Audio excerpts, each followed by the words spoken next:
ক্ষমতাচ্যুত প্রধানমন্ত্রী শেখ হাসিনার বিরুদ্ধে প্লট জালিয়াতির অভিযোগ করছে দুর্নীতি দমন কমিশন। অন্তর্বর্তীকালীন সরকারের আমলে এরই তার উপর প্রথম দুর্নীতি মামলা। অন্তর্বর্তীকালীন সরকার তার উপর অভিযোগ তুলেছে ক্ষমতায় থাকাকালীন ৬ জনের নামে ৭ কাঠা প্লেটের জালিয়াতি করেছেন প্রধানমন্ত্রী শেখ হাসিনা। গত ৫ আগস্ট গণঅভ্যুত্থানের মুখে পড়ে দেশ থেকে পালাতে বাধ্য হয়েছেন সাবেক প্রধানমন্ত্রী এই শেখ হাসিনা। তিনি দেশ ছাড়ার পর তার বিরুদ্ধে বিভিন্ন রকমের মামলা হয়, কিন্তু এই প্রথম লর্ড জালিয়াতির মামলায় পড়েছেন তিনি। এ বিষয়ে তার বিরুদ্ধে আরও ৫টি মামলা করা হবে বলে জানিয়েছে দুদক। এই মামলায় প্রথম আসামি করা হয়েছে শেখ হাসিনার মেয়ে সাইমা ওয়াজেদ পুতুল এবং দ্বিতীয় আসামি করা হয়েছে শেখ হাসিনাকে। অভিযোগ করা হয়েছে ক্ষমতার অপব্যবহার করে রাজধানীর পূর্বাঞ্চলে ২৭ নম্বর সেক্টরে বেআইনিভাবে প্লট জালিয়াতি করেছে প্রধানমন্ত্রী শেখ হাসিনা।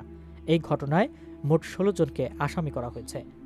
এ নিয়ে দুদকের মহাপরিচালক আক্তার হোসেন বলেন, গণপ্রজাতন্ত্রী সরকারের সাবেক প্রধানমন্ত্রী শেখ হাসিনা ক্ষমতায় থাকাকালীন ক্ষমতার অপব্যবহার করে প্লট জালিয়াতি করেছেন।